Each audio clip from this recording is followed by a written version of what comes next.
जय मसीह की। स्वागत है आपका अरविंद मिनिस्ट्रीज़ में प्रभु यीशु के मधुर और सामर्थी नाम में। जैसा कि आपने टॉपिक देखा, क्या आप स्वयं को पहचानते हैं? जब आप स्वयं को पहचानते हैं तभी आप अपने जीवन के महत्व को, अपने जीवन के इम्पोर्टेंस को आप समझ सकते हैं।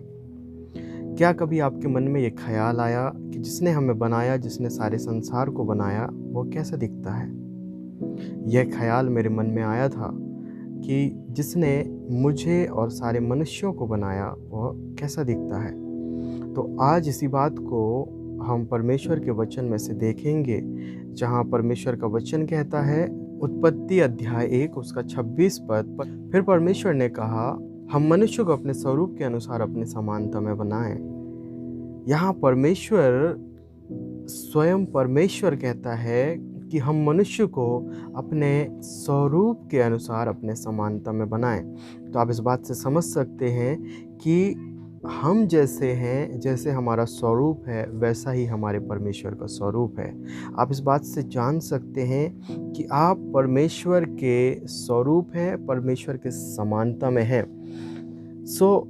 आपका महत्व परमेश्वर के नज़रों में और इस संसार में क्या होना चाहिए?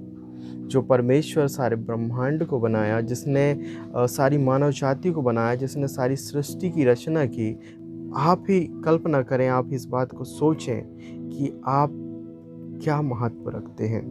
परमेश्वर ने जब हमें अपने हाथों से बनाया तो परमेश्वर का वचन ये भी कहता है, यूहन्ना रचित सुसमाचार उसका 1 अध्याय उसका 12 पद, बाइबल बताती है, जितनों ने उस पर विश्वास किया, जितनों ने प्रभु यीशु पर विश्वास किया, उसने उन्हें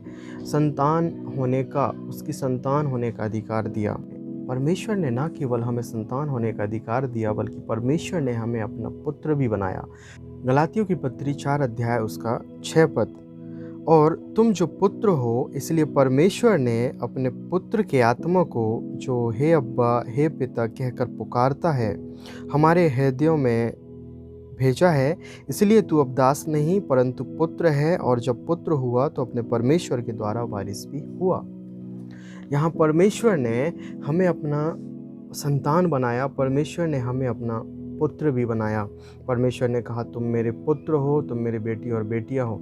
जब हम परमेश्वर के बेटे और बेटियां हैं तो हमारे जीवन का महत्व क्या होना चाहिए? जब हम राजाओं के राजा और प्रभुओं के प्रभु के बेटे और बेटियां हैं तो हमारा इम्पोर्टेंस, हमारा महत्व क्या होना चाहिए? हमारे जीवन का वैल्यू क्या होना चाहिए? जैसा कि मैंने कहा, जब आप स्वयं को पहचानते हैं तभी आप अपने जीवन के इम्पोर्टेंस को, अपने जीवन के महत्व को आप समझ सकते हैं। आप जानते हैं दाऊद के बारे में, जब वह लड़का था तभी उसने एक ऐसे पलिश्ती को जिसका नाम गोलियत था, उसे वह मार गिराया। आप जानते हैं ऐसा क्यों हो पाया?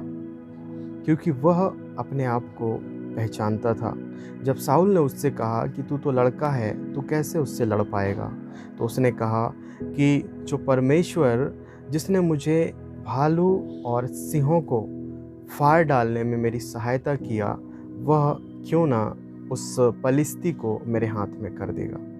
और आप जानते हैं ऐसा उसने क्यों कहा? क्योंकि वह जानता था कि मैं कौन हूँ और मेरा परमेश्वर कौन है। जब दाऊद गोलियत से लड़ने गया तो उसके हाथ में लाठी था। उसने तराई में से 5 चिकने पत्थर उठाए और अपने थैली में रखे, और उसके हाथ में गोफन था, और वह गोलियत से लड़ने गया।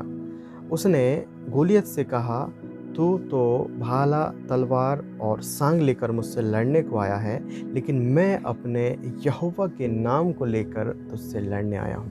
आप जानते हैं कि परमेश्वर ने दाऊद को वो साहस दिया, वो हिम्मत दिया कि उसने गोफन के एक पत्थर से उस गोलियत को मार गिराया। आप इस बात को जानते हैं कि दाऊद ने क्यों उसे मार गिराया? क्योंकि वह परमेश्वर को पहचानता था, वह स्वयं को पहचानता था। बाइबल की हम एक और घटना को देखते हैं, जहाँ पे 3 परमेश्वर के दासों को, सदरक, मेशक, अबेदनगो को आग की भट्ठी में डाला गया।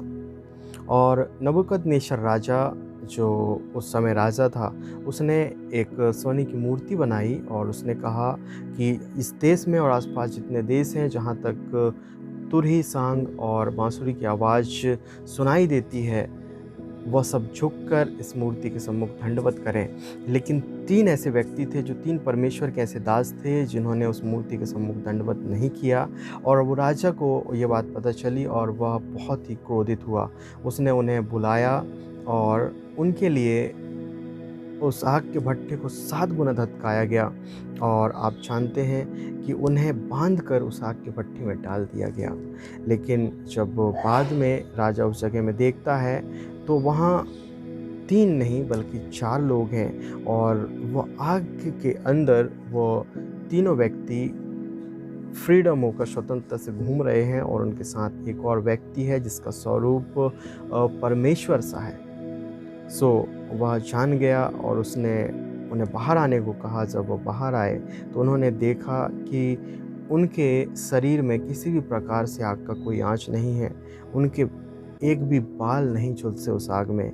लेकिन जितने लोगों ने उन्हें उस आग की भट्ठी में डाला था, जो राजा के जो सेवक थे जिन्होंने उसे आग की भट्ठी में डाला था, जितने लोग उसे आग की भट्ठी में डालने वाले थे, वह खुद ही झुलस गए और मर गए। लेकिन परमेश्वर ने उन्हें बचा लिया। आप जानते हैं, जब सदरक मेशक अबेदनगो से नबूकदनेस्सर राजा ने कहा कि तुम दंडवत करो, मैं तुम्हें छोड़ दूंगा, तब उन्होंने कहा कि हम जिसकी उपासना करते हैं हम उसी को ही दंडवत करेंगे। और हे राजा, उन्होंने कहा, हे राजा, हम जानते हैं हमारा परमेश्वर तेरे हाथों से भी हमें बचाने की सामर्थ्य रखता है। उन्होंने क्यों ऐसा कहा? क्योंकि वो अपने आप को और परमेश्वर को पहचानते थे।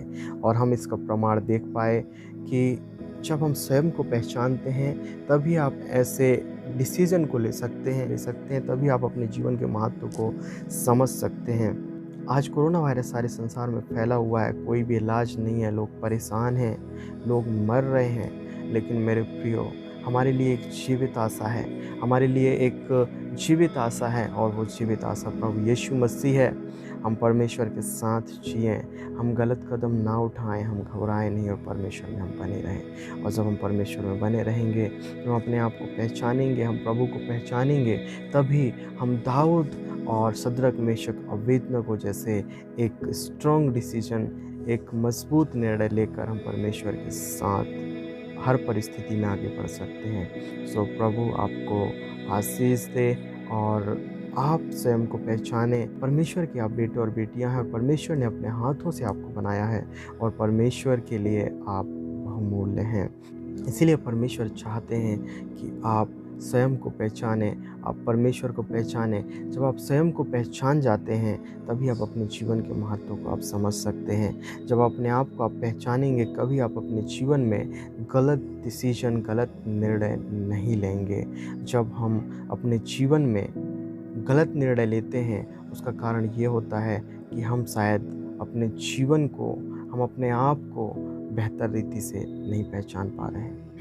और मैं अंत में यही कहना चाहता हूँ कि परमेश्वर में आप बने रहें, परमेश्वर पर भरोसा रखें, और अपने आप को पहचानें, अपने परमेश्वर को पहचानें, जैसे सदरक मेशक अबेदनगो ने अपने आप को पहचाना। सो इन वचनों के द्वारा प्रभु आपको आशीष दे। प्रभु में आप यूँ ही आत्मिक उन्नति करते रहें, आशीषों को प्राप्त करते रहें। प्रभु आपको आशीष देता रहे। आमीन। God bless you.